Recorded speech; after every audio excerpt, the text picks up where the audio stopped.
12 ज्योतिर्लिंगापैकी 5वे ज्योतिर्लिंग असलेल्या प्रभू वैद्यनाथाच्या दर्शनासाठी देशाच्या कानाकोपऱ्यातून भाविक येत असतात।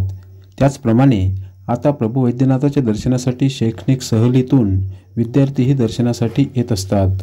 आज जिंतूर तालुक्यातील वस्सा येथील महात्मा ज्योतिबा फुले विद्यालयाच्या विद्यार्थ्यांची सहल परळी वैजनाथ येथे आली होती। या सहलीमध्ये शेकडो विद्यार्थी सहभागी झाले होते। आज या शैक्षणिक सहली अंतर्गत शेकडो विद्यार्थ्यांनी प्रभू वैद्यनाथाचे मनोभावे दर्शन घेतले व या ठिकाणी आल्यानंतर आनंद झाला अशी प्रतिक्रिया या विद्यार्थ्यांनी व्यक्त केली आहे। हर हर महादेव।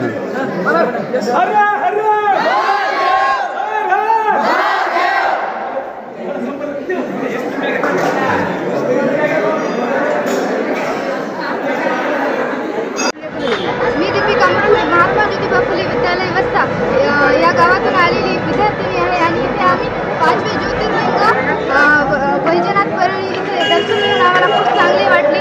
आणि जसे काशीला अशा खूप साऱ्या देवस्थानांना आपण दर्शन घेण्यासाठी जातो त्याचप्रमाणे ही देवस्थान खूप चांगले आहे आणि इथेही आपण त्याचप्रमाणे भरभरून प्रतिसाद देऊन इथेही दर्शन घ्यायला आले पाहिजे।